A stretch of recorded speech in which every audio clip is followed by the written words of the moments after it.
A lenda não começou com uma cidade, mas com um homem. Nas terras altas do que hoje é a Colômbia, o povo muisca praticava um ritual que iria incendiar a imaginação do mundo. Um homem, o Zipa, coberto inteiramente de pó de ouro, subia em uma jangada até o centro da lagoa Guatavita. Às suas ordens, sua comitiva atirava oferendas preciosas, ouro, esmeraldas, tumbagas, nas águas escuras e profundas. Ele mergulhava e, ao emergir, lavava o ouro de seu corpo, tornando-se novamente um homem comum. Este era o Homem Dourado, El Dorado, em espanhol. Um ritual de purificação e oferenda aos deuses foi, aos ouvidos ávidos dos conquistadores, distorcido e amplificado até se tornar o mapa de um tesouro além de qualquer imaginação. A lenda nasceu de um mal-entendido, mas seu poder seria suficiente para drenar rios de sangue e redesenhar mapas. Os primeiros sussurros chegaram aos espanhóis em 1530, nas recém-estabelecidas colônias do litoral caribenho. Nativos, subjugados e torturados, falavam de um rei tão rico que se cobria de ouro e governava uma cidade onde o metal precioso era tão comum quanto a pedra. Gonzalo Jiménez de Quesada, um advogado ambicioso transformado em conquistador, foi um dos primeiros a ser consumido pela febre. Em 1536, ele liderou uma expedição brutal rio acima, no rio Magdalena, em direção ao coração das terras altas. Seus homens morreram a centenas de doenças, fome e ataques de tribos hostis. Mas quando finalmente alcançaram o planalto de Cundinamarca, encontraram os muisca. Eles encontraram ouro, sim, mas não uma cidade pavimentada com ele. O ritual era real, mas a cidade era um fantasma. A notícia da descoberta de Quesada espalhou-se como fogo em pólvora. Em 1541, a lenda já havia se metamorfoseado de um homem para um reino. Gonzalo Pizarro, irmão do conquistador do Peru, Francisco Pizarro, organizou a mais infame de todas as expedições. Partindo de Quito com 220 espanhóis e 400 nativos, ele marchou para leste, em direção à implacável selva amazônica. Seu tenente, Francisco de Orellana, foi enviado rio abaixo em um barco para procurar suprimentos. Orellana nunca retornou. Levado pela correnteza, ele tornou-se o primeiro europeu a navegar todo o rio Amazonas, batizando-o em homenagem a guerreiras que, segundo relatos, atacaram sua tripulação. Pizarro, abandonado e faminto, arrastou os sobreviventes de volta a Quito. Dos 4.000 nativos, apenas uma dúzia regressou. A selva os havia devorado. El Dorado permaneceu intocável. A cada fracasso, a lenda crescia.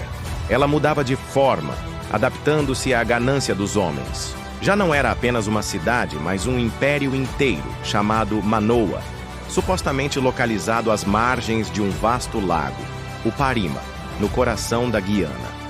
Sir Walter Raleigh, o cortesão, poeta e aventureiro inglês, caiu em seu feitiço. Em 1595, ele partiu para desafiar o domínio espanhol e reivindicar El Dorado para a coroa inglesa. Ele explorou o rio Orinoco, escreveu um livro extravagante chamado The Discovery of Guiana e descreveu Manoa com detalhes vívidos que ele próprio nunca viu. Um palácio mais magnífico que o do rei de Espanha, com portas de marfim e telhados dourados. Sua expedição foi um fracasso militar e econômico, mas um sucesso propagandístico. O mito agora tinha um novo paladino e uma nova localização. Raleigh tornou-se o principal evangelista de El Dorado. Suas descrições, uma mistura de relatos nativos, imaginação fértil e pura invencionice, cativaram a imaginação da Europa. A corte da rainha Elizabeth I ouviu fascinada suas histórias. Ele prometeu riquezas que fariam o saque dos espanhóis no Peru parecer insignificante. Mas a realidade era mais sombria. Sua primeira expedição não encontrou nada. Sua segunda, em 1617, foi um desastre total. Seu filho, Wat, foi morto em uma escaramuça desnecessária com os espanhóis. Raleigh, velho e doente, regressou à Inglaterra de mãos vazias. O rei Jaime I, ansioso por apaziguar a Espanha, executou-o com base em acusações antigas. Eldorado tinha cobrado sua vida mais ilustre. A lenda havia matado o seu maior contador de histórias. Enquanto os ingleses e espanhóis se concentravam na Guiana, os alemães entraram na caça. No século XVIII, a lenda havia permeado todos os cantos da Europa. O rei Frederico II da Prússia enviou o naturalista Alexander von Humboldt em uma expedição científica às Américas, 1799-1804. Humboldt, um homem de razão e observação, viajou pelo rio Orinoco e estudou a geografia da região. Ele concluiu de forma decisiva que o Lago Parima, o suposto mar interior onde Manoa estava localizada, era um mito. Ele teorizou que a lenda poderia ter origem nas planícies sazonalmente inundadas, inundações do Rupununi, que de longe poderiam parecer um grande lago. A ciência, pela primeira vez, desferiu um golpe sério no coração do mito. Eldorado começava a recuar para o reino da fantasia.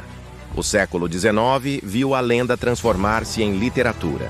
Ela tornou-se um símbolo não de ouro, mas da busca humana pelo inatingível. Joseph Conrad, em Heart of Darkness, não precisou nomeá-la. A viagem rio acima em busca de um homem e de um horror inefável era um eco literário da busca por Eldorado.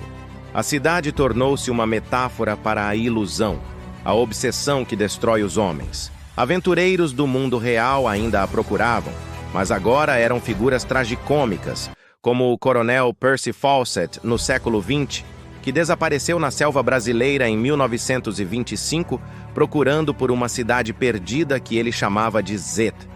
A busca já não era por ouro, mas por glória, por significado, por um mistério que a modernidade não havia conseguido erradicar. O que impulsionou essa obsessão por séculos? Era a ganância pura, é claro. O ouro dos astecas e incas financiou impérios e guerras na Europa. A promessa de um reino ainda mais rico era intoxicante, mas era mais do que isso. Era o espírito da renascença e da era dos descobrimentos. A crença de que o mundo ainda guardava maravilhas inimagináveis, que mapas ainda tinham regiões em branco marcadas com a frase "Aqui há dragões". Eldorado era a última grande maravilha a ser conquistada. Era também um reflexo do desprezo europeu pelas culturas indígenas. A ideia de que nativos simples possuíam tanto ouro que o jogavam num lago era ao mesmo tempo aterradora e justificativa para sua subjugação. Uma riqueza tão vasta não podia ser desperdiçada por selvagens. A arqueologia moderna trouxe um fecho de ironia poética à lenda. Embora nenhuma cidade de ouro tenha sido encontrada, a cultura muisca, que deu origem ao mito, era de fato extraordinariamente rica em ouro e esmeraldas. A famosa balsa muisca, uma peça de ouro votiva que retrata exatamente a cerimônia do Homem Dourado, foi descoberta em 1969, perto de Bogotá. Ela é hoje exibida no Museu do Ouro de Bogotá, um símbolo nacional. Os muisca eram mestres ourives, criando algumas das peças de arte pré-colombiana mais impressionantes. Eles não tinham uma cidade de ouro. Eles tinham uma cultura que valorizava o ouro como um elemento espiritual e artístico, não monetário. O verdadeiro Eldorado não era um lugar, mas um povo, e sua verdadeira riqueza era sua cultura, não seu metal. A busca por Eldorado foi, em última análise, uma tragédia de erros de percepção e ganância desmedida. Milhares, talvez dezenas de milhares de vidas foram perdidas. Espanhóis, ingleses, alemães e, o maior custo de todos, incontáveis indígenas que foram escravizados, assassinados ou dizimados por doenças em expedições sem sentido. Redesenhou mapas, sim, mas a um preço humano horrível. A lenda expôs o melhor e o pior do espírito de exploração. A coragem incrível de homens que se aventuraram no desconhecido e a profunda crueldade e cegueira que a obsessão pode causar.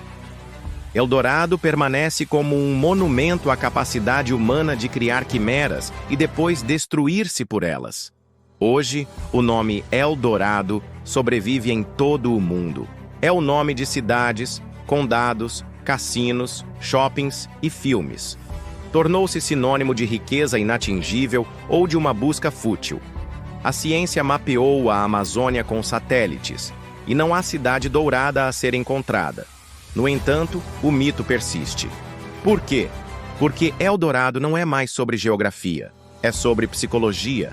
Representa o desejo humano eterno por algo mais, por um paraíso além do horizonte, pela solução definitiva para todos os nossos problemas.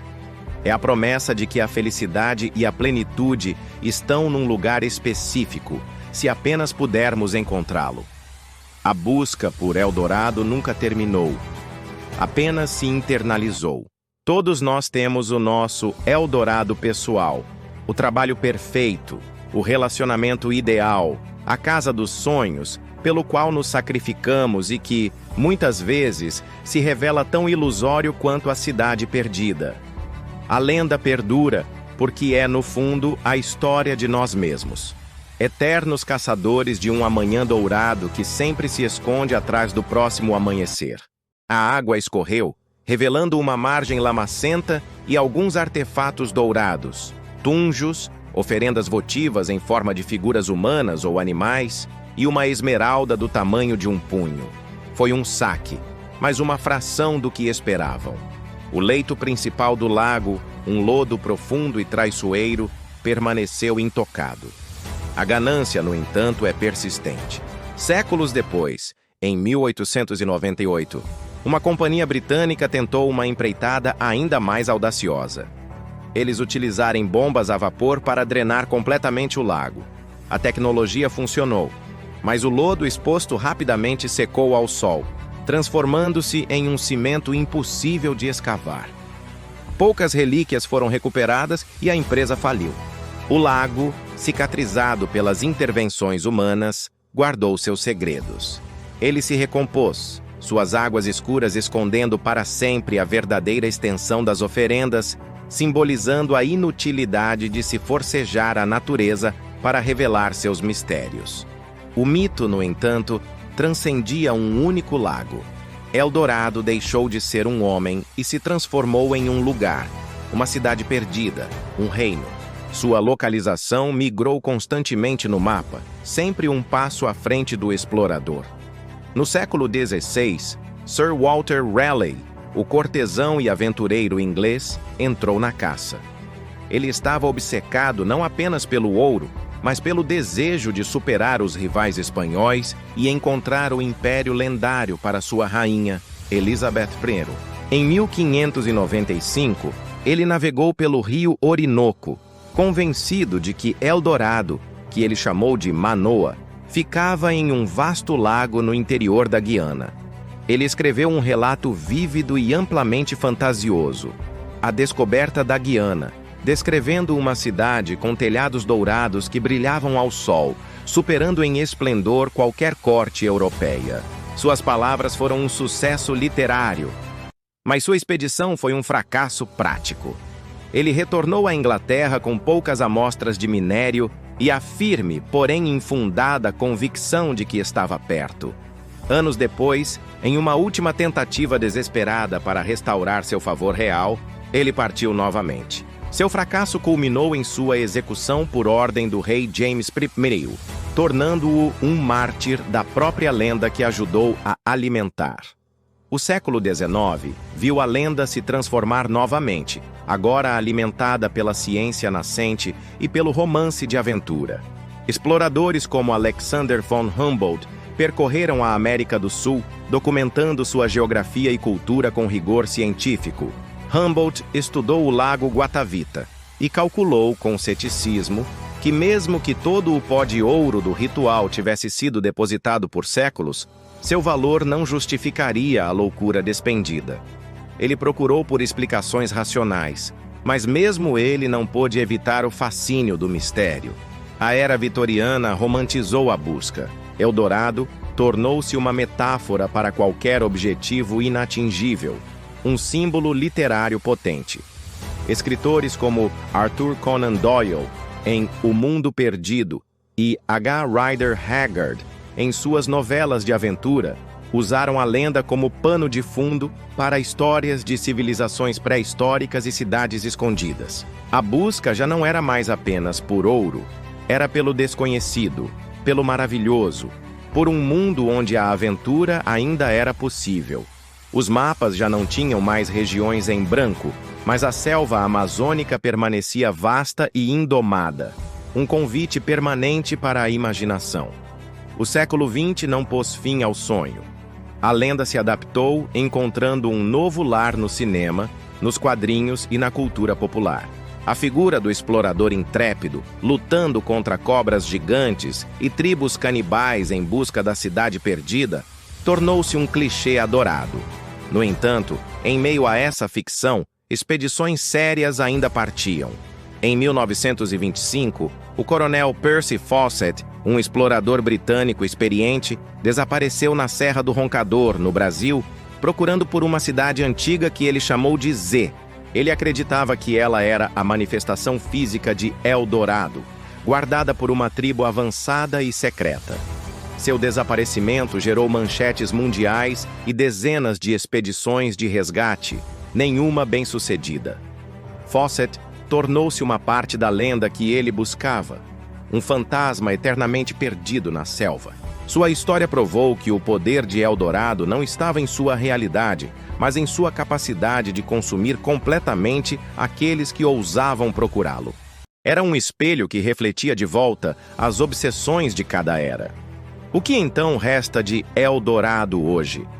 Arqueólogos e historiadores desvendaram a verdade por trás do mito. O ritual do Zipa no Lago Guatavita é um fato histórico-cultural documentado. O povo muisca foi real, seu ouro foi real e seu saque pelos espanhóis foi real. Não havia cidade de ouro. Apenas a projeção de uma fantasia europeia sobre uma cultura complexa que valorizava coisas diferentes. Museus ao redor do mundo, como o Museu do Ouro em Bogotá, exibem os deslumbrantes tunjos e joias que sobreviveram à conquista. São peças de arte impressionantes, testemunhas de um mundo que existiu longe dos delírios dos conquistadores. El Dorado, o lugar, foi oficialmente desmascarado. No entanto, a lenda se recusa a morrer. Ela persiste porque responde a uma necessidade humana profunda, a crença de que ainda existem maravilhas escondidas, que o mundo ainda guarda segredos. A cidade transformou-se em um símbolo de busca, de ambição e ultimativamente da ilusão que impulsiona a humanidade para a frente, para o bem ou para o mal. A verdadeira localização de El Dorado, portanto, nunca esteve em um mapa. Ela reside no coração humano, naquele cantinho inabalável que anseia por algo mais, algo além do horizonte. É a faísca que levou os humanos a cruzar oceanos, escalar montanhas e alcançar as estrelas. A lenda nos fala sobre o perigo da ganância cega, da destruição cultural e da tragédia de não ver o valor real das coisas, preferindo perseguir um reflexo. Mas também fala de coragem, resiliência e da eterna capacidade de sonhar. Cada um de nós tem o seu El Dorado particular. Um objetivo, um amor, uma realização que parece tão reluzente e inatingível quanto aquela cidade dourada. A jornada em direção a ela, com todos os seus perigos e descobertas, é o que verdadeiramente nos define. A cidade de ouro pode não existir, mas a busca por significado, por conexão, por maravilha, essa é a mais real de todas as nossas aventuras. E assim, a lenda permanece, não como um destino, mas como um farol eterno,